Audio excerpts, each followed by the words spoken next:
अस्सलाम वालेकुम नाज़रीन, आप देख रहे हैं प्रोग्राम व्यूज मेकर्स। मैं हूं आपके साथ अनम अहमद।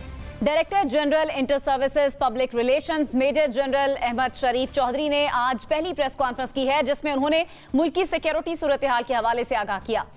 उन्होंने मुख्तलिफ मौज़ूआत पर सवालों के तफसीली जवाब दिए। एक सवाल के जवाब में तर्जुमान पाक फौज ने हमारे लिए तमाम कहा है कि सियासी जमातें काबिल एहतराम है, पाकिस्तान की फौज कौमी फौज है, हम किसी खास सियासी जमात या नजरिए की तरफ राग़िब नहीं है। तो आज का हमारा पहला सवाल ये है कि क्या इस मामले पर मौजूद अभाम अब खत्म हो चुका है? इस पर बात करने के लिए हमें प्रोग्राम में ज्वाइन कर रहे हैं तज्जियाकार अंबर शम्सी, मुजम्मिल सोहरवर्दी साहब, अमीर अब्बास और असद महमूद हमें स्टूडियो से ज्वाइन करें। सबसे पहले अमीर अब्बास, मैं आपकी जानिब आऊंगी। क्या पैगाम था आज जो प्रेस कॉन्फ्रेंस हुई DGISPR की जानिब से, सबके लिए क्या पैगाम था इसमें? आप सबसे पहले आप मुझे आज कुर्बानी का बकरा बना रही हैं। ये सवाल भी बड़ा सख्त है आपका, और इसका जवाब भी अगर सही मानों में हो तो वो जवाब भी बड़ा सख्त हो सकता है। मेरा ख्याल है, देखें, जहाँ तक फ़ौज एक इंस्टीट्यूशन का ताल्लुक है और फ़ौज में एक जवान है, फिर उससे ऊपर अफसरान हैं जो मुख्तलिफ पाकिस्तान के चप्पे चप्पे में पाकिस्तान की जोग्राफिया की हिफाजत कर रहे हैं, तो मैं इस बात में कोई आर महसूस नहीं करता ये कहने में कि वो वाकई पाकिस्तान की रियासत के साथ खड़े हैं और वो उनकी कोई पॉलिटिकल लीनिंग नहीं है, उनकी कोई पॉलिटिकल इंक्लिनेशन नहीं होती, और वो अपनी कमांड को फॉलो करते हैं। बाज़ इलाकों में तो उनको पता भी नहीं है कि इस वक्त पाकिस्तान की सियासत में क्या कुछ चल रहा होता है। लेकिन जिसको हम इस्टेब्लिशमेंट कहते हैं, उसमें बहुत सारी ऐसी बातें हैं जो वजाहत तलब है। सवाल आपका बड़ा मुश्किल है। मैं फिर कह रहा हूँ कि इसका जवाब अब पता नहीं किन लफ्ज़ों में और अल्फाज के कौन सा खूबसूरत पैरहान पहना कर देना चाहिए, क्या कहता है, जिससे मुश्किलात ना खड़ी हो सके। जी, मैं वही तज्जिया बनाने की कोशिश कर रहा हूँ ना। अब सवाल आपका ऐसा है कि इसमें क्या तज्जियों के बहुत सारी चीज़ें ऐसी हो रही हैं, बहुत सारे मामला ऐसे देख रहे हैं हम जो मोहतात रहते हुए, जी ज़ाहिर बात है, मोहतात रहते हुए कि बहुत सारे मामलात हम ऐसे देख रहे हैं। देखिए, जनरल बाजवा साहब और फैज़ हमीद साहब के ज़माने में भी हम यही कहते थे कि फ़ौज क्या उस वक्त कोई जुर्रत कर सकता था ये कहने की कि फैज़ हमीद और जनरल बाजवा कौन सी डर्टी पॉलिटिक्स करते रहे इस मुल्क के अंदर? कोई जुर्रत नहीं कर सकता था। क्या उससे पहले राहिल शरीफ के ज़माने में या ज़हरुल इस्लाम अब्बासी के ज़माने में कोई कह सकता था कि क्या हो रहा है इस मुल्क के अंदर? नहीं कह सकते थे। मैंने जनरल बाजवा के ज़माने में उनकी एक्सटेंशन के खिलाफ जब ट्वीट की तो मुझसे मेरी ट्वीट डिलीट करवा दी गई थी। अच्छा, बड़ा मुश्किल है ये कहना। पाकिस्तान के इदारे इतने मामलात में दाखिल हो चुके हुए हैं कि ये कहना बड़ा मुश्किल है कि उनका सियासत में कोई अमल दखल नहीं है, ये सियासत में झुकाव नहीं है। और बहरहाल जो फौज की पॉलिसी होती है वो फौज के आर्मी चीफ की पॉलिसी होती है। ये फौज की खूबसूरती भी है और ये एक सवालिया निशान भी रहता है हमेशा कि अगर फौज का आर्मी चीफ फौज को डिसिप्लिन फोर्स के तौर पर लेकर चले और वो अपनी लाइन एंड लेंथ को फौज फॉलो करे तो ये एक डिसिप्लिन फौज है। लेकिन अगर आर्मी चीफ जैसे जनरल बाजवा थे, जैसे राहिल शरीफ के दौर में कुछ गलत चीजें हुई, जैसे परवेज मुशर्रफ थे, अगर फौज कुछ गलत करे तो फिर उस लाइन एंड लेंथ को भी फौज को फॉलो करना पड़ा होता है। तो मेरे लिए कहना बड़ा मुश्किल है कि आज इस वक्त इस्टेब्लिशमेंट, मैं फौज का लफ्ज इस्तेमाल नहीं करूंगा, इस्टेब्लिशमेंट जो है किसी किस्म के किसी मामले में उसका कोई अमल दखल नहीं है। मैं समझता हूँ ये मेरे लिए कहना बहुत मुश्किल है। ठीक है अंबर, आप क्या समझती हैं? फौज का जो मौक़िफ़ आज सामने आया है, तर्जुमान ISPR ने जो कहा है, इससे तमाम जो इब्हाम थे वो क्या खत्म हो गए इस प्रेस कॉन्फ्रेंस से? मुझे लगता है अमीर साहब की गुफ्तगू से कि इब्हाम शायद ख़त्म नहीं हुए, क्योंकि उनको भी शक और शुबहात है। उन्होंने भी अपनी मोहतात तरीके से बात करने की कोशिश की। मैं ये कहूँगी कि जब जनरल ज़हीरुल इस्लाम का मामला हो, चाहे जनरल बाजवा का हो या जनरल राहिल शरीफ हो, ऐसे लोग थे जो हमेशा बात भी करते थे जहाँ आइन से एक पाँव आगे जो लकीर खींची गई है आइन में, उससे एक पाँव आगे या कई कदम आगे मैं कहूँगी, जब मिलिट्री इस्टेब्लिशमेंट आगे बढ़ती थी लोग बात भी करते थे। ये अलग बात है कि अगर ट्वीट डिलीट करवा दी या लोगों को ऑफ एयर करा दिया या लोगों को गायब कर दिया या उनकी नौकरियों से उनको निकलवा दिया तो वो अलग बात है, लेकिन बात करते थे। अब भी मैं कहूँगी कि देखिए इस वक्त इबाम क्यों है, इस वक्त इबाम होना नहीं चाहिए। बार बार पैगामात या इस तरीके की जो मैसेजिंग है उसके ज़रिए तो बताया जा रहा है कि ज़ाहिर है कि मिलिट्री इस्टेब्लिशमेंट का कोई अमल दखल नहीं है।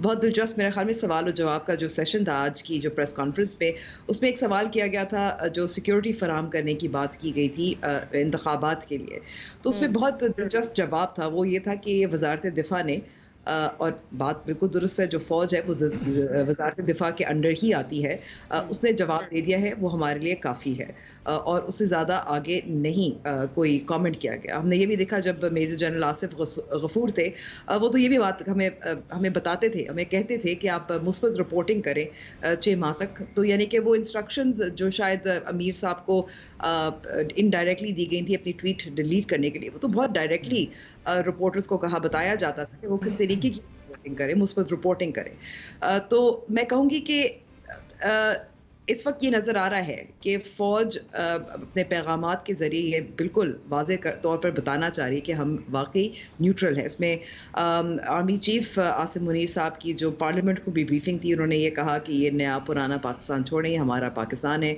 आगे बढ़ें, ये बात की गई थी। लेकिन दूसरी तरफ हम ये भी देखते हैं कि जो बहुत सारे मामलात हैं उसमें क्या वाकई हम कह सकते हैं कि सिविलियन हुकूमत ही करवा रही है या मिलिट्री इस्टेब्लिशमेंट करवा रही है, ये वाज़ेह तौर पर हम कह नहीं सकते। अब आप ये लीक्स का ही मामला देख लें, जो बार बार जो लीक्स हो रही हैं, ये कौन कर रहा है, कौन लीक कर रहा है, इस पे तहकीकात होती हैं, लेकिन हमें मालूम नहीं होता। और मेरे ख्याल में बतौर शहरी ये हक़ है हमें मालूम करने का कि ये कौन कर रहा है। अगर हमें एक इशारा मिलता है, वो साबिक वज़ीर आज़म इमरान खान साहब की गुफ्तगू से मिलता है, जब वो कहते थे कि बहुत फ़ख्र से कहते थे कि हमें रिकॉर्डिंग की जाती है और इसमें कोई हर्ज नहीं है। तो मेरे ख्याल में कि इबाम ज़ाहिर है अब भी है, और वो जब तक मामलात आगे नहीं बढ़ेंगे, यानी कि सेंस के इस वक्त जो बातचीत की हो रही है कि इंतखाबात किस तारीख को हो, वो आगे बढ़ें, जब तक तमाम जो फरीक़ैन हैं वो तसल्ली ना कर लें, जिसमें पाकिस्तान तहरीक इंसाफ भी शामिल है कि मदाखलत नहीं है, या कह सकते हैं कि फ़ौज जो है वाकई न्यूट्रल है। हालांकि इमरान खान साहब तो चाहते हैं कि फ़ौज उनके साथ हो, तब तक मेरे ख्याल में कि ये बहाम बाकी रहेगा। दिलचस्प बात यह है कि जनरल बाजवा पर बहुत तनकीद भी करते रहे इमरान खान साहब। जनरल बाजवा भी बहुत सारी बातें कर चुके, उनको भी कहा गया, जो वो सहाफ़ियों के ज़रिए अपनी मेरे ख्याल में दिल की भड़ास भी निकाल रहे थे कि आप भी खामोश हो जाएं। मगर क्या हम कह सकते हैं, वसूख के साथ कह सकते हैं? शायद अभी ना कह सके। And I think the next 6 months and this particular year will prove कि वाकई फौज जो है वो किसी की तरफदारी नहीं कर रही। लेकिन एक आखिरी बात मैं कहना चाहूंगी कि इतना वाज़ेह हो गया है कि फौज पार्लियामान के साथ ज़रूर खड़ी है, और वो भी हमने देखा है कि ये भी मैसेजिंग हो चुकी है, और किस तरीके से हो चुकी है। जब ये जनरल आसिफ मुनीर साहब ने पार्लियामान को ब्रीफिंग दी गई थी और उन्होंने कहा था कि हम पार्लियामान के साथ हैं, डेस्क थंपिंग भी की गई थी अकॉर्डिंग टू रिपोर्ट्स। तो I think that messaging is clear. Does it mean whoever is in parliament is I think the question of वो सवाल ज़ाहिर है उसका सिर्फ इलेक्शन के बाद, वो सवाल वहीं पर है, और आपकी नज़र में इबाम अभी तक खत्म नहीं हुआ है, वहीं पर मौजूद है। मुज़म्मिल सोहरवर्दी साहब, आप क्या समझते हैं इस मामले पर?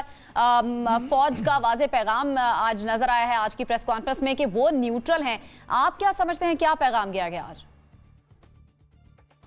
मेरे ख्याल में इस वक्त जो पाकिस्तान का सबसे बड़ा सवाल ये है कि कौन सियासतदानों के दरमियान कोई पैचअप कराएगा, और फौज ने ये आज वादे किया है कि वो कोई पॉलिटिकल रेफरी बनने के लिए तैयार नहीं है, जो माजी में वो ये किरदार अदा करते रहे हैं कि दोनों फरीकैन को इकट्ठे बिठा कर को मुसालत दी जाए, जिसके चीफ जस्टिस पाकिस्तान भी ख्वाह है कि किसी तरह मुसालत हो जाए। लेकिन फौज ने कहा है कि वो हुकूमत के मातहत इदारा हैं, और न्यूट्रल और एपॉलिटिकल होने का ये मतलब कि अब वो कोई पॉलिटिकल रेफरी का किरदार भी नहीं अदा करेंगे। मेरे ख्याल में सबसे बड़ा पैगाम जो पीटीआई के लिए था कि वो कोई पॉलिटिकल रेफरी का किरदार अदा करने के लिए तैयार नहीं है।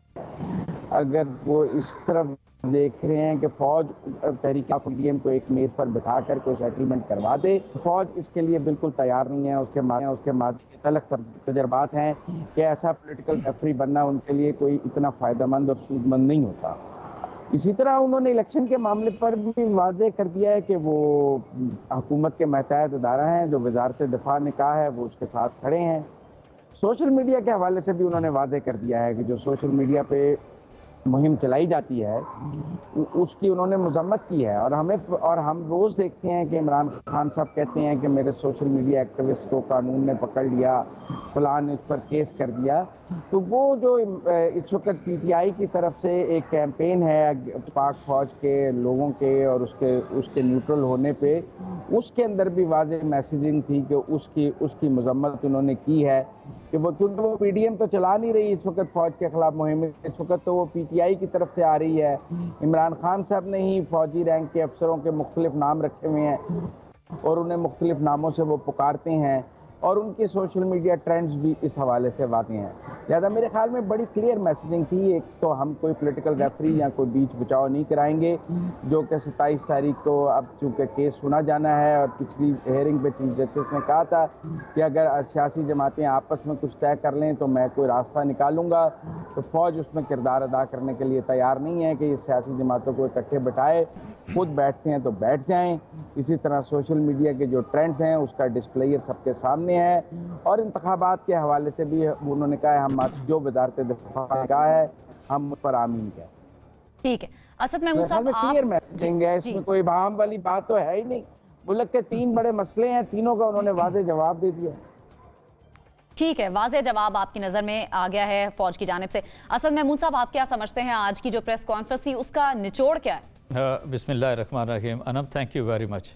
देखिए ना, एक तो हम एक पॉलिटिकल एंगल से सारी चीज़ों को डिस्कस कर रहे हैं, लेकिन आप जनरली अगर पूरी प्रेस कॉन्फ्रेंस को, प्रेस ब्रीफिंग को और साथ ही आप अगर क्वेश्चन आंसर सेशन को आप देखें तो मेरा ख्याल है he has been very expressive. और एक एक चीज़ को उन्होंने देखे ना, इससे चंद हफ्ते से एक सोशल मीडिया पे जो ट्रेंड चल रहा था कि जी इस मुल्क ने या पाकिस्तान ने or for that matter the armed forces ने कश्मीर के ऊपर कंप्रोमाइज़ कर लिया, or they are into some sort of tacit understanding basically with Modi. मेरा ख्याल है एक बड़ा क्लियर स्टांस आज आपको इसकी प्रेस ब्रीफिंग के अंदर नजर आया। एंड ही सेड कि जी कश्मीर के ऊपर हम किसी तरह का कोई ना कंप्रोमाइज़ करने जा रहे हैं, ना हम ये तस्लीम करते हैं कि ये इंडिया का हिस्सा है। मेरा ख्याल है ये बड़े अरसे के बाद ये बड़ा क्लियर कंसाइज वर्ड्स के अंदर ये सारी चीज़ कही गई। दूसरी चीज़ आप देखें, जब दोनों साइड पे आप कंपैरिजन के अंदर जाते हैं, पॉलिटिक्स जो इंडिया की है और फिर पाकिस्तान की पॉलिटिक्स में हम एक दूसरे की टांगे खींच रहे हैं, वेयर एज इंडिया की जो पॉलिटिक्स है वो पाकिस्तान के मारूजी हालात को इस्तेमाल करते हैं। पाकिस्तान का जो ओवरऑल एक परसेप्शन है उसको वो अपने फेवर के अंदर करने की कोशिश करते हैं। इलेक्शन एक्चुअली वो उसके ऊपर लेके जाते हैं। अच्छा, फिर इससे हट के देखें ना, मेरे लिए तो इससे something very satisfying he said जी कि पाकिस्तान के अंदर कोई नो गो एरिया नहीं है। आई वुड से कि अगर देखें ना, इससे पहले again I would go to social media this जी कि नहीं दहशतगर्दी इतनी ज़्यादा हो गई है, ये सारे का सारा हो गया। मेरा ख्याल है उन्होंने हर चीज़ को बड़ा क्लियर कर दिया और साथ ही उन्होंने कहा जी कि नहीं, इट इज़ नॉट ओनली कि जी हमारी एफिकेसी जो है आर्म्ड फोर्सेस की या आर्मी की, it is not only against the okay India के ख़िलाफ़ या पाकिस्तान के दुश्मनों के ख़िलाफ़। उन्होंने कहा जी कि नहीं, हम उसी तरीके से दहशतगर्दों को भी और आखिरी दहशतगर्द तक हम इसको साथ लेके चलेंगे। फिर दूसरी चीज़ आप से कि जो सबसे ज़रूरी चीज़ थी, जो उन्होंने अपने लोगों के साथ, आवाम के साथ और जिस तरीके से फ़ौज जुड़ी हुई है, मेरा ख्याल है उसका भी उन्होंने एक बड़ा क्लियर कहा जी कि नहीं, कोई फ़ौज भी जो होती है वो इस किसी मुल्क की होती है, किसी एक स्पेसिफिक किसी इवन पॉलिटिकल पार्टी की भी नहीं होती। And that was something very very important मैं आपसे बताऊं, बिकॉज इससे पहले आप यकीन माने कुछ लोग हैं अगेन सोशल मीडिया के ऊपर लोगों को जिस तरीके से आप बयानात देते थे, आर फॉर दैट मैटर किसी एक पार्टी के ख़िलाफ़ जिस तरीके से फ़ौज को ले जाने की कोशिश करते थे, जिस तरह की चीज़ें सामने आती थी, मेरा ख्याल है उसको भी उन्होंने सरफ नज़र करते हुए उन्होंने एक ही चीज़ कहा, हमारा नज़रिया सिर्फ पाकिस्तान है, पाकिस्तान के लोगों के साथ है और हमारी तमाम पॉलिटिकल पार्टीज़ जो हैं वो हमारे लिए मोहतरम है। और मेरा ख्याल है अब यही वो सारी चीज़ें हैं जिनके ऊपर मैं समझता हूँ कि आने वाले दिनों के अंदर या हफ्तों के अंदर आप ओवरऑल ये सारी चीज़ों को मैं समझता हूँ कि देखेंगे। जो दूसरी बात आपने कही, फ़ाइन, जैसे इससे पहले भी डिस्कशन हो रही थी कि जी वो जो डिफेंस मिनिस्टर ऑफ डिफेंस का जो मौक़िफ़ था, fine, it is no with supreme court. मैं फ़ील करता हूँ कि इस matter of only few days हर चीज़ एक लिहाज से क्रिस्टल क्लियर हो जाएगी। एंड स्टिल आई बिलीव कि जो इलेक्शन है, जब एक चीज़ उन्होंने कह दी कि जी कोई नो गो एरिया नहीं है, सिचुएशन भी ऐसी नहीं है, ये देखें ना, अब अगेन आई वुड से कि कच्चे के एरिया के अंदर इस वक्त उन्होंने 11,000 की पुलिस, पंजाब पुलिस और मे बी कहीं और से उन्होंने मंगाई है, वो इस्तेमाल कर रहे हैं। इस दिस द प्लॉजिबल रीज़न इनको अब याद आया? और कौन सी हुकूमत कर रही है कि जिसने इलेक्शन कराने हैं? मैं आई am talking of the interim government, और फेडरल गवर्नमेंट उनको डायरेक्शन दे रही है। वाई? बिकॉज लोगों की तवज्जो हटाना, इलेक्शन से एक लिहाज से दूर लेके जाना है।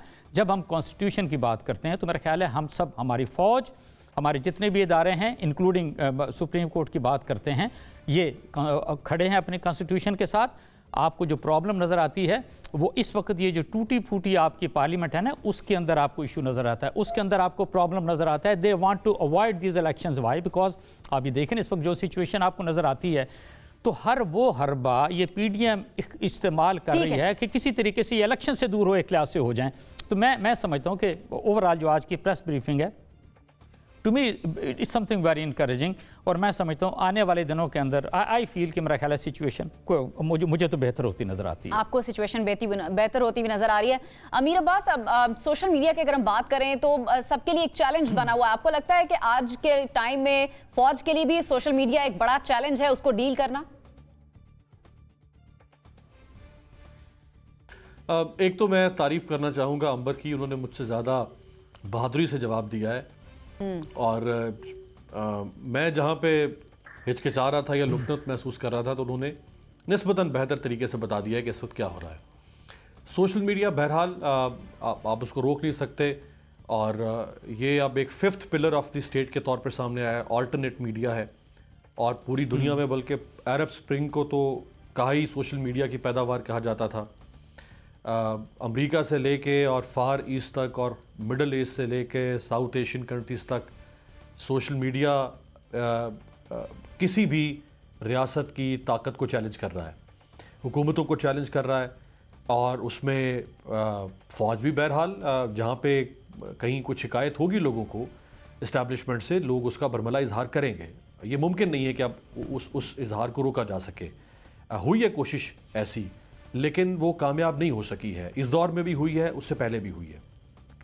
एक बात मैं कहना चाहूँगा, देखें बहुत सारे ऐसे काम हुए हैं इस 1 साल के अंदर कि जिसका जवाब आज से 2 साल के बाद कौम को मिल जाएगा।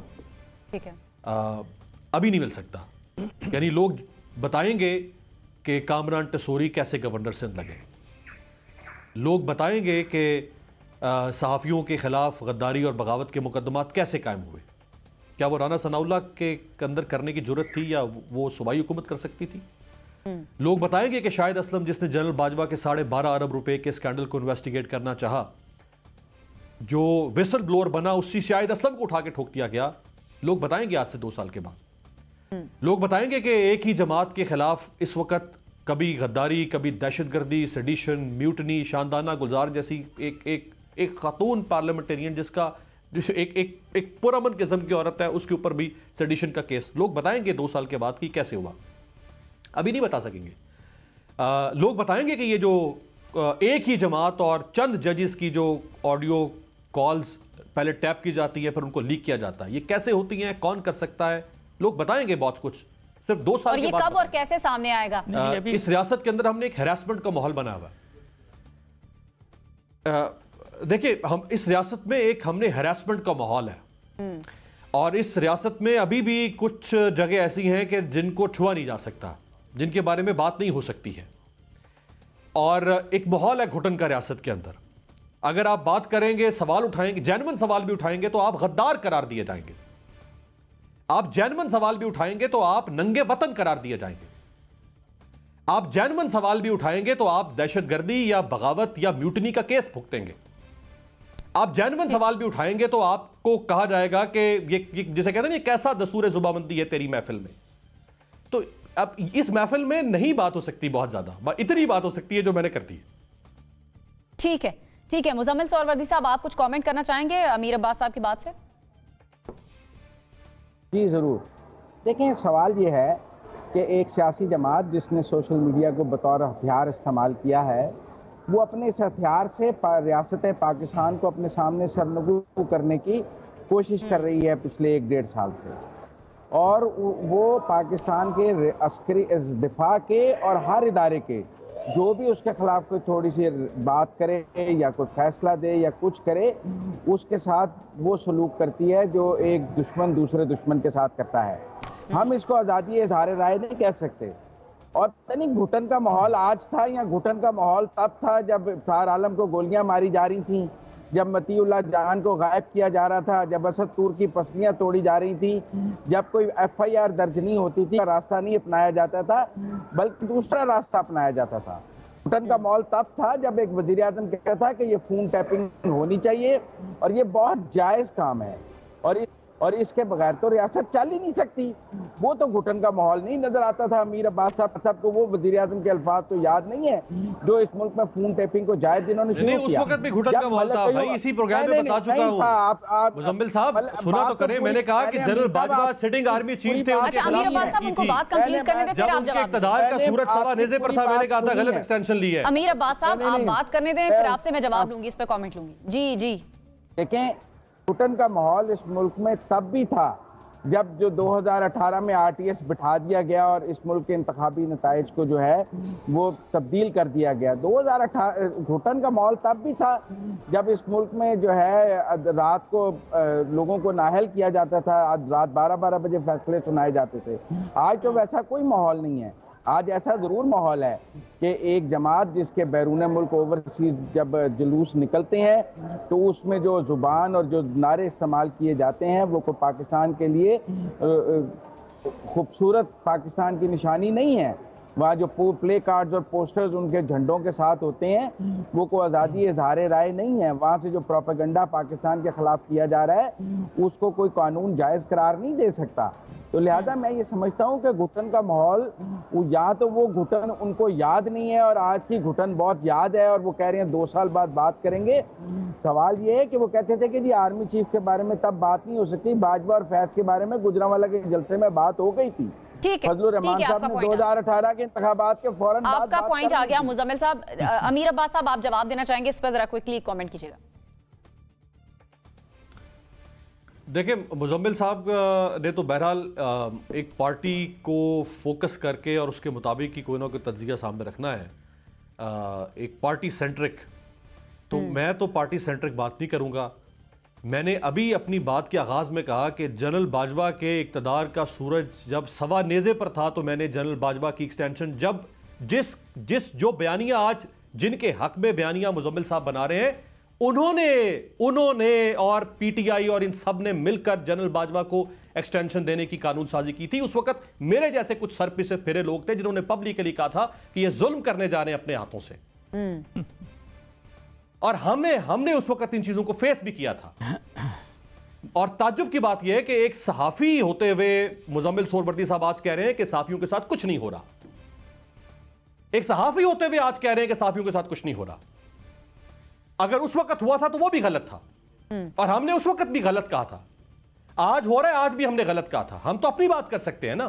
मुजम्मिल साहब आज जो हो रहा है उसका दिफा कर रहे हैं जो सहाफियों के साथ हो रहा है। तो मुजम्मिल साहब को ये कोई हक नहीं पहुंचता ये कहे कि माजी में गलत हो रहा था, ये आज ठीक हो रहा है। हमें हक, आप मुझे बात करने दें ना, मुझे बात करने दें। ये हमें हक पहुंचता है। उस जमाने में भी कहा था गलत हो रहा है। जिस वक्त मोहसिन बेग के घर में FIA ने रेड किया, मैं वो पहला शख्स था जिसने कहा था इमरान खान तुम एक फाशिस्ट हो, तुम फाशिज्म कर रहे हो। ठीक आज से 1 साल पीछे टाइमलाइन पे चले जाएं, मेरे प्रोग्राम उठा के देखें, आप ही के प्रोग्राम में, इसी हम न्यूज के 7 बजे के प्रोग्राम को उठा के देखें। हम आज भी कह रहे हैं कि आप फाशिज्म कर रहे हैं। मुजम्मिल साहब को कोई हक नहीं पहुंचता कहें कि कल फाशिज्म था और आज फाशिज्म नहीं, क्योंकि इनके यहां फाशिज्म से आपको लग रहा है दोनों अदवार में होता है, अब भी हो रहा है, पहले भी हो रहा है। वो इमरान खान फाशिज्म करे या वो आज के दौर में फाशिज्म हो। जी हां, वो भी फाशिज्म था जिसने किया है, आज भी फाशिज्म था। मैंने जनरल बाजवा के सामने सवाल किया था कि अफसार आलम को जब गोली मारी गई तो उस वक्त जब न्यूयॉर्क टाइम्स के अंदर सलमान मसूद ने स्टोरी की, मैंने जनरल बाजवा साहब के सामने सवाल किया था कि उसमें आपके जनरल फैज का नाम आया है, उस पर क्या कहेंगे आप? ठीक है, आपने आवाज भी उठाई और आप कह रहे हैं कि अब भी ये माहौल है और पहले भी यही माहौल था। अंबर, आप इस पर कोई कमेंट करना चाहेंगी? जिस तरह अमीर अब्बास कह रहे थे कि इस पर कुछ कहना, जी जरा जल्दी से क्विकली मुजम्मिल साहब। ये और लोग भी बैठे हुए, वरना ये कुछ होता रहेगा कि 2 के बीच में आप प्रोग्राम करेंगे सारा। अब बाकी सब नाराज हो रहे हैं। मुजम्मिल साहब जरा क्विकली। नहीं, उन्होंने चूंकि मेरा नाम लेके बात की है ना, तो मेरा राइट है उसको जवाब देना। वन साइडेड तो नहीं जाया जा सकता। नथिंग इज एब्सोल्यूट और नथिंग इज आइडियल। हम करते हैं कंपैरेटिव एनालिसिस। आप तकाबली जायजे में देखें तो फिर घुटन का माहौल कहाँ ज्यादा है, कहाँ कम है। मैंने तो तकाबली जायजे में बात की। ठीक है, आपने तकाबली जायजे में बात। आज का वो मैंने तकाबली जायजा पेश किया है, कंपैरेटिव एनालिसिस, कि वो जो हथकंडे और फाशिज्म था वो आज नहीं है। वो जो गैर कानूनी और गैर आईनी अमल जारी था वो आज उसकी कितने साथियों को अरेस्ट आपका पॉइंट आ गया। ठीक है मुजम्मिल, अमीर अब्बास, दीगर तजियाकारों की तरफ भी बढ़ना है, वक्त की कमी। अमीर अब्बास, मुजम्मिल सोहरवर्दी साहब, अंबर शम्सी, आप इस पर कोई कमेंट करना चाहेंगे? आपको क्या लगता है, घुटन का माहौल की जो बात हो रही है पहले था अब है, या आपको लगता है कि हर दौर में ये माहौल रहा है? नहीं, मैं कहूँगी कि पिछले दौर में भी था, अब भी है। और मैं तकाबली जायजा हम लेंगे तो मेरे पास ज़ाहिर फैक्ट्स एंड फिगर्स तो नहीं है, मगर मैं ये ज़रूर कहूँगी कि ऐसा नहीं है कि इस दौर में सेडिशन या गद्दारी के केसेस ना हुए हों। ऐसा नहीं है कि लोगों की गिरफ्तारियाँ ना हुई हों, जो सहाफ़ी हैं ख़ास तौर पर। मगर मैं ये ज़रूर कहूँगी कि हम अगर इस पर खुल के बात कर रहे हैं और हम मेन स्ट्रीम टेलीविज़न पे बात कर रहे हैं, ये रिफ्रेशिंग है, ये अच्छी एक तब्दीली ज़रूर है। मुझे अभी तक याद है कि जब हम 2018 में रिगिंग या RTS बैठने की बात होती थी तो हमें मना किया जाता था हम इस पे बात ना करें। सो दैट्स रियली रिफ्रेशिंग कि हम इस पे खुल के बात कर रहे हैं, और ये मैं कहूँगी कि ज़रूर। लेकिन दूसरी तरफ अगर हम जो सहाफ़ियों और आज़ादी इज़हार राय पर ख़ास तौर पर जो गिरफ्तारियाँ, जो केसेस, जो गद्दारी के सेडिशन का केस, तो मैं ख़ास तौर पर इस पर कहूँगी क्योंकि ये ऐसा केस है जो बरतानवी साम्राज्य का है, ये कानून है और उसको इस्तेमाल किया जाता रहा है। तो उससे तो यही लगता है कि मामलात या हालात बदले नहीं हैं। लेकिन चलो मैं इतना कह सकती हूँ कि हम खुल के बात तो ज़रूर कर रहे हैं, and that is a good change. ठीक है, असद महमूद साहब, आप इस पे कोई कमेंट करना चाह रहे हैं? नहीं, आई वांट टू से सो मेनी थिंग्स। पहले तो मैं आपसे ये अर्ज करूँ, ये इस वक्त इवन अपने प्रोग्राम के अंदर भी जो आर्गूमेंट्स और काउंटर आर्गूमेंट्स देख रहे हैं, और एंड आई वुड से कि yes we are consider to be the okay, पढ़े लिखे लोग हैं। सो इमेजिन करें कि आपके जो पॉलिटिशियंस हैं, आपकी पॉलिटिकल पार्टीज़ हैं, पॉलिटिकल वर्कर्स हैं, आप उनको सोशल मीडिया पे देखते हैं, उनको ओवरऑल प्रेस ब्रीफिंग्स के अंदर देखते हैं, उनके मुंह से झाग निकल रहे होते हैं। ये वो पॉलिटिकल पार्टीज़ और उनके आगे के लोग हैं जो कि मुल्क की तरबियत कर रहे हैं। और तरबियत क्या है बेसिकली, कि आपके अंदर बर्दाश्त नहीं होनी चाहिए, आपके अंदर किसी सूरत के अंदर भी कंप्रोमाइज़ नहीं करना, मुल्क के लिए नहीं करना, मुल्क के लिए काम नहीं करना, और सिर्फ क्या करना है, दुश्मनी करनी है, पॉलिटिक्स नहीं करनी। आप सिर्फ, इट इज़ नॉट ओनली, जैसे मेरे एक दोस्त ने कहा जी कि नहीं वो इमरान खान का नाम लेके सारा कुछ, yes I blame Imran Khan. Why? Because he is that way culprit कि भाई क्यों आपके साथ एक ज़्यादती, चलो मैं कहता हूँ, हो गई थी, उन्होंने क्यों निकले नेशनल असम्बली से? Again he wanted to go back to the national assembly. उन्होंने क्यों उस वक्त पंजाब असम्बली और KP की असम्बली तोड़ी? Was it not he in picture कि ये किस तरह के लोगों से, किस तरह के, वो जिसको कहते हैं कि पिछले 40 सालों से हुकूमत करते आए हैं, and they are the mafias I would say. इस वक्त अगर PDM को देखें, पीपल्स पार्टी को, नून को, आप फजलुर रहमान को ले लें, आप मैंगल को ले लीजिए, MQM को ले लें, yes they are not less than mafia. I am very clear what I am saying. So what I say, ये इमरान खान को उस टाइम सोचना चाहिए था। नो, व्हाट हैपन कि इंस्टेड के वो लेते, टेक ऑन करते, आई वुड से कि अपने पॉलिटिकल हरीफों को वो उठा के उसको रुख उन्होंने चेंज कर दिया जनरल बाजवा की तरफ, उन्होंने रुख चेंज कर दिया अपना और अपने लोगों का, किसकी तरफ? आर्म्ड फोर्सेस की तरफ। और नतीजा क्या निकला? It is not only PTI, Peoples Party भी यही कुछ करती चली आई है, नून ने तो सारी हदें क्रॉस की हुई हैं। फजलुर रहमान के आप स्टेटमेंट्स तो देखें, the way he is been talking against the armed forces. आप मैंगल को ले लें, आप इवन MQM को ले लीजिए। सो व्हाट वी से, हमने एक जिसको कहते हैं ना, एक तमाशा बना दिया, मशके सितम बना दिया कि नहीं जी, हमने किसी सूरत के अंदर भी क्रिटिसाइज करना है, और हम फील करते थे अपने आप को बड़ा एलिवेटेड। मैं पिछले 7-8 साल से मीडिया के अंदर हूं, and anyone who used to actually accuse या क्रिटिसाइज करता था आर्म्ड फोर्सेस को, वो अपने को एलिवेटेड फील करता था कि you look I have done something. आपका पॉइंट आ गया। असद महमूद साहब, वक्त की कमी है, चूंकि हमने अगले सेगमेंट की तरफ बढ़ना, लेकिन उससे पहले एक छोटी सी ब्रेक शामिल करते हैं, हमारे साथ रहिए।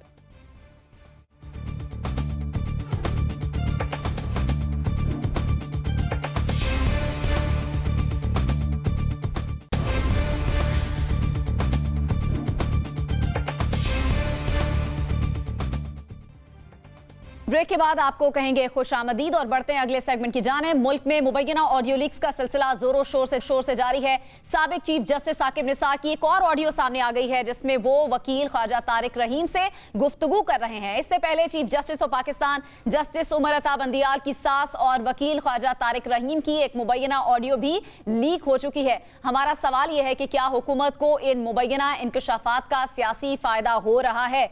अंबर, क्या कहेंगे आप? देखिए, फ़ायदा तो इस हद तक हो रहा है कि जहन साजी हो रही है। जो मौक़िफ़ है पाकिस्तान डेमोक्रेटिक मूवमेंट की, जो इत्तेहादी हुकूमत है और पाकिस्तान पीपल्स पार्टी का, उनका मौक़िफ़ क्या है? उनका मौक़िफ़ तो यही है ना। मरीम नवाज़ साहिबा बार बार कह चुकी हैं, सब जो कायदीन हैं वो बार बार कह चुके हैं कि जो 2017 में साकिब निसार साहब का जो एजेंडा था वो इस वक्त उनका मुख्तलिफ ऑडियो लीक्स के ज़रिए उनकी किस तरफ लीनिंग है, झुकाव किस तरफ है, वो साफ ज़ाहिर हो गया है।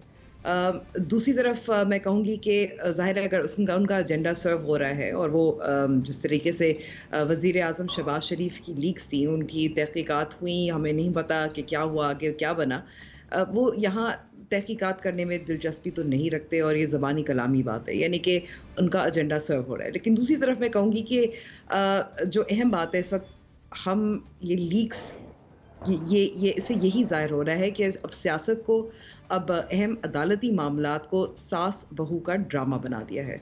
और ये मैं बात कर रही हूँ कि मुअज़्ज़ज़ चीफ जस्टिस की ज़ाहिर है जो फैमिली घराने की जो लीक्स हुई हैं उसके हवाले से, और ये अफसोसनाक बात है।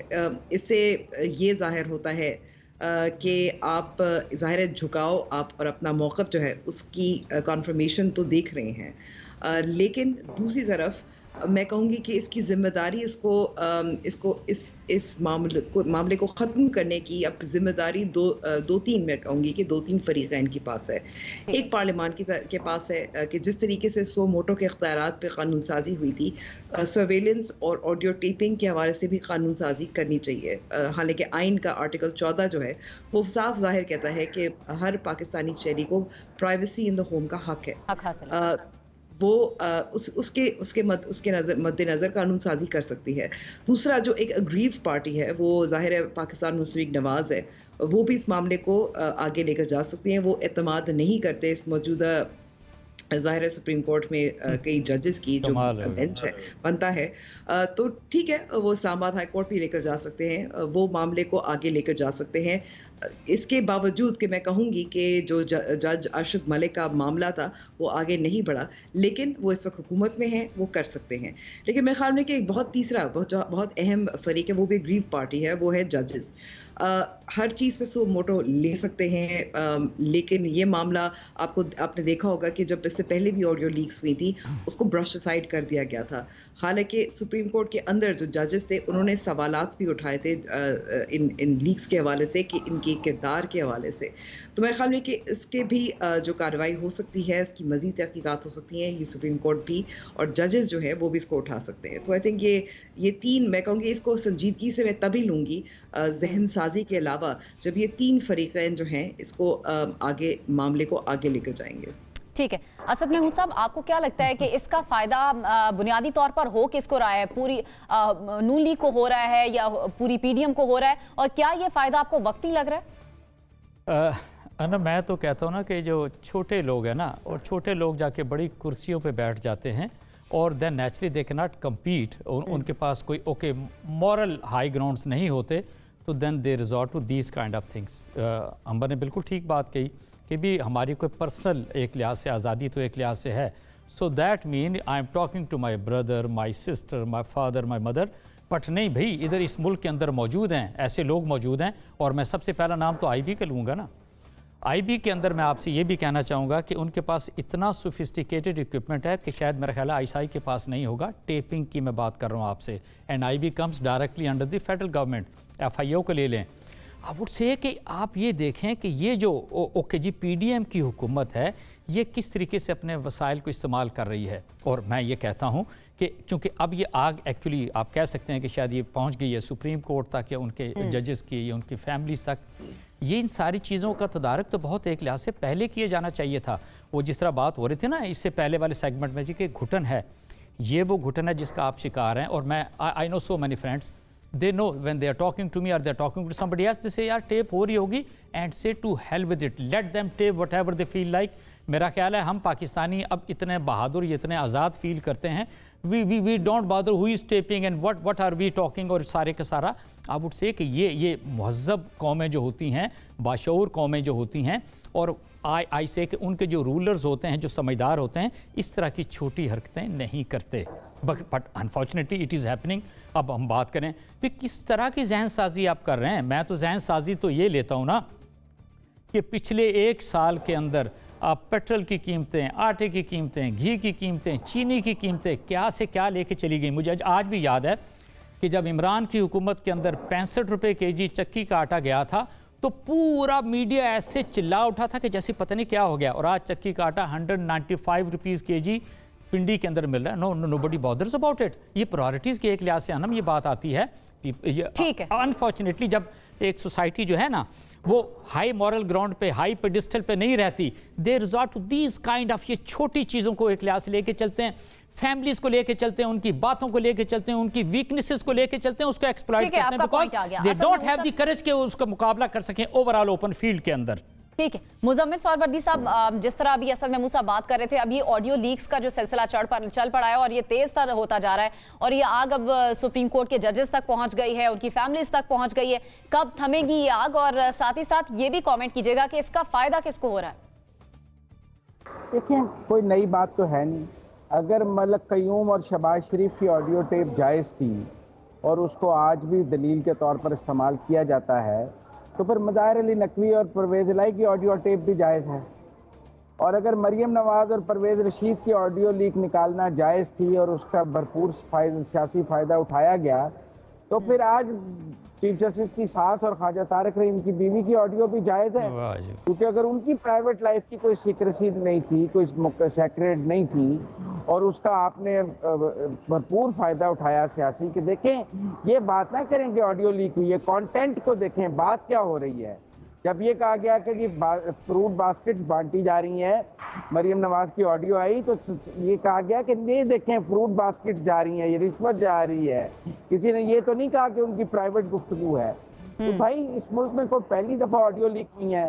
हाँ, पीटीआई की पहली दफ़ा हो रही है, उनका ये चेहरा पहली दफ़ा कौम के सामने आ रहा है, वरना पिछले 8-10 साल तो ये सब काम उनके लिए होता रहा है और उनके मुखालफिन की होती रही हैं। इस मुल्क में वज़ीर आज़म इसको इमरान खान जस्टिफाई करते रहे हैं। अभी अमीर अब्बास साहब कह देंगे कि मैं बड़ा सेंट्रिक हूँ, वो पाकिस्तान के वाहिद वज़ीर आज़म है जिन्होंने जस्टिफाई किया कि ये लीक ऑडियो टेप्स होनी चाहिए और ये एजेंसियों का अख्तियार है कि वो की जाए। सिटिंग प्राइम मिनिस्टर ने इसको जस्टिफाई किया कि मेरी भी सुनी जाए और मुखालफिन की भी सुनी जाए। फिर आज उन्हें प्रोटेस्ट करने का राइट नहीं है। जब मलक कयूम और शहबाज शरीफ की ऑडियो टेप पे कोई एक्शन नहीं हुआ तो मज़ाहिर अली नकवी और परवेज़ इलाही पे कैसे हो सकता है? जब बाकियों के खानदान की ऑडियो टेप पे कोई एक्शन नहीं हुआ तो चीफ जस्टिस की सास पे कैसे एक्शन हो सकता है? यकसा निज़ाम इंसाफ है, कानून सबके लिए बराबर है, वो भी आम शहरी हैं। लिहाजा ना जजों की पहली दफ़ा आई हैं, ना जजों के ख़ानदानों की पहली दफ़ा आई हैं, या सियासतदानों के पहली दफ़ा आई हैं।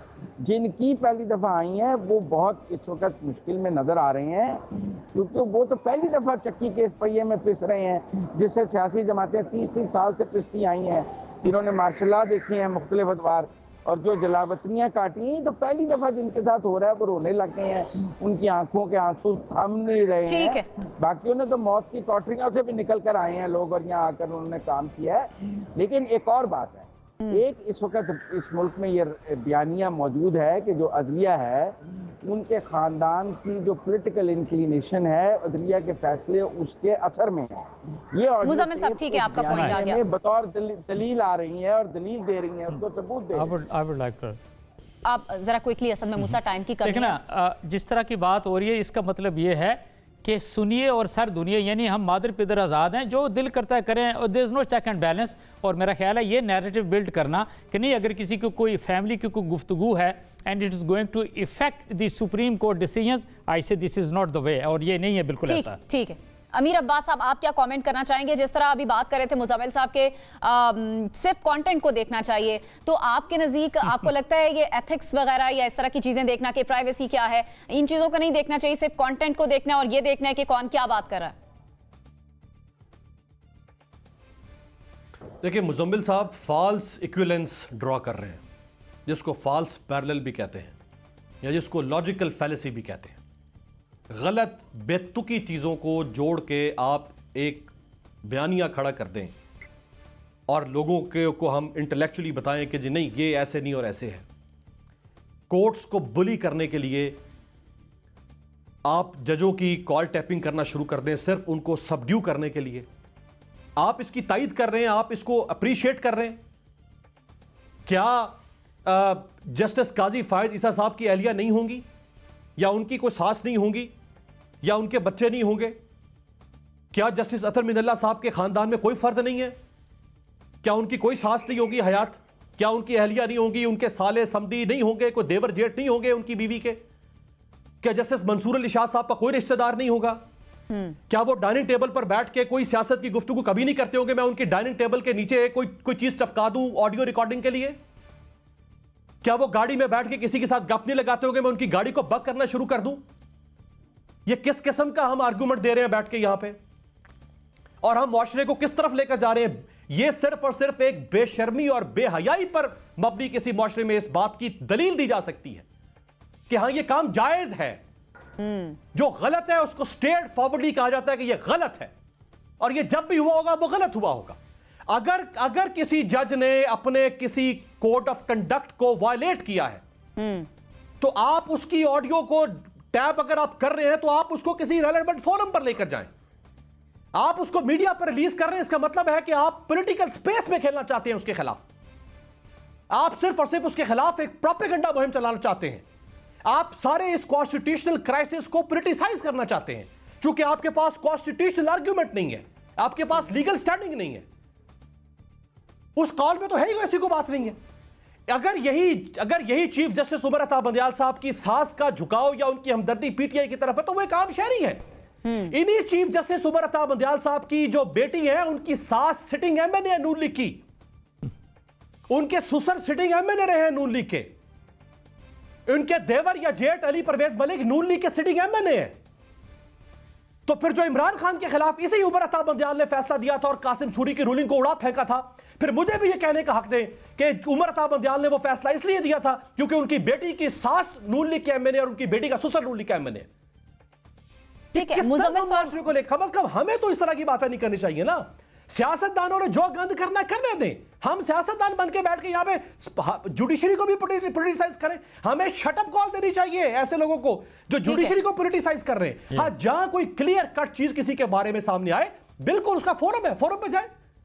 ठीक है, अमीर अब्बास आपका पॉइंट आ गया। मुजम्मिल सोहरवर्दी साहब, आप इस पे क्या कमेंट करना चाहेंगे? जिस तरह अमीर अब्बास अभी बात कर रहे थे कि जो भी रिश्तेदार हैं उनका अपना भी कोई पॉइंट ऑफ व्यू हो सकता है, अपनी जाती कोई एफिलिएशन हो सकती है, किसी की पसंदीदगी नापसंदीदगी हो सकती है। तो आपको क्या लगता है कि कोई सियासतदान है, जजेस हैं या कोई भी है, किसी की ऑडियो टैप करना जायज है?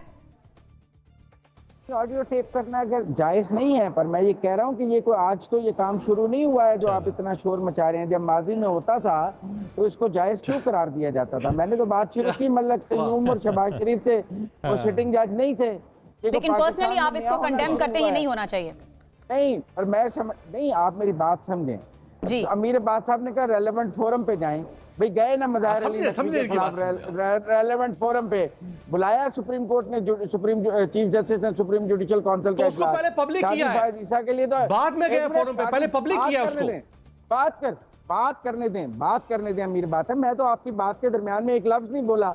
आप और असद महमूद साहब तो किसी को बात ही नहीं करने देते, बीच में बोलना शुरू कर देते। हम तो खामोश बैठे हुए, आप ही बोल रहे हैं। सबर तो पैदा करें ना, अपने अंदर तहम्मुल पैदा करें।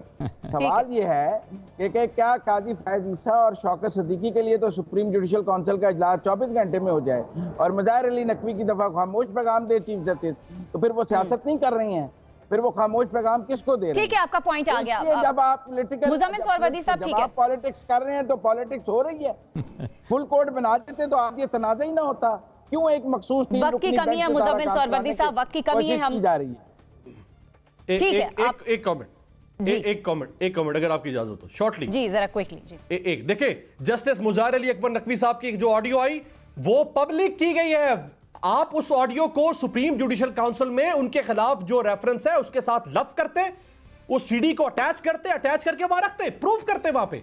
आपने पब्लिक कर दी। पब्लिक करने की बात कर रहा हूं। पब्लिक करने का मतलब यह है कि आप फैसले से पहले फैसला सुना दिया आपने। ठीक है, फैसला तो हुआ ही नहीं सुप्रीम जुडिशल काउंसिल का। फायद ईसा का रेफरेंस पब्लिक नहीं हुआ था, उसको प्रेस में जारी नहीं किया गया था। रेफरेंस की बात नहीं हो रही है भाई, कॉल ऑडियो टैपिंग की बात हो रही है। ठीक है, वक्त की कमी है। मुजम्मिल सरवर्दी साहब, अमीर अब्बास साहब, हमें आगे भी जाना है प्रोग्राम में आगे। था वो तब खामोश किया गया था।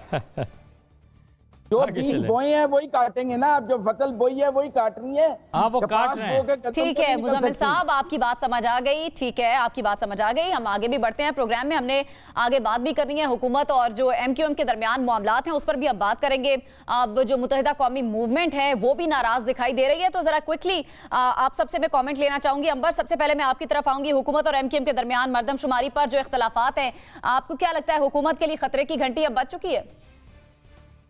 देखिए, जाहिर है जब भी हालात पतले होते हैं किसी भी हुकूमत के लिए जिसमें मेजॉरिटी जिसकी पार्टी होती है, तो जो माइनॉरिटी पार्टी है, अंबर हाँ या ना में जरा क्विकली जवाब, बस टाइम की वक्त की बहुत कमी। मैं कहूंगी कि अनफॉर्चुनेटली मैं कहूंगी कि वक्त कम है, तो मैं कहूंगी कि देखते हैं, जरूरी नहीं है। ठीक है, अमीर अब्बास। MQM मेरा ख्याल है इतनी नून लीग पीपल्स पार्टी कोई जमात इस एक साल में रुस्वा नहीं हुई जितनी MQM हुई है, और ये होती रहेगी जब तक ये एस्टैब्लिशमेंट क्या खेल खेलती रहेगी इस मुल्क के अंदर। इसको अगर आजाद सियासत करनी होती तो कभी भी इस तरह से परेशान ना होता। MQM ना तो अपने लोगों के साथ वफादार है जिनसे ये वोट लेकर आए हैं, ना अपने आप से वफादार है। ये अपॉर्चुनिस्ट पार्टी है और मेरा ख्याल है इनको डिस्कस करना भी ना, आई वुड से कि दे डोंट डिजर्व इनको किसी लेवल पर डिस्कस भी किया जाए। ठीक, मुजम्मिल सरवर्दी साहब। मेरा नहीं ख्याल वो हुकूमती इत्तेहाद से अलहदा होंगे। मरदमशुमारी पर उनका और पीपल्स पार्टी का एक ही मौक़िफ़ है। बिलावल भी मौजूदा मरदमशुमारी सिंध को जो है उसको रिजेक्ट कर चुके हैं, MQM भी कर चुके हैं, लिहाजा मुझे उसमें इख्तलाफ वाली कोई बात नजर नहीं आती। आपको लगता है कि हुकूमत के साथ चलेगी MQM आगे तक? बिल्कुल चलेगी, चलेगी, एंड तक गारंटी दी है उन्होंने, गारंटी लिया हमने, चलेंगे वो। ठीक है, ठीक है, आपका पॉइंट।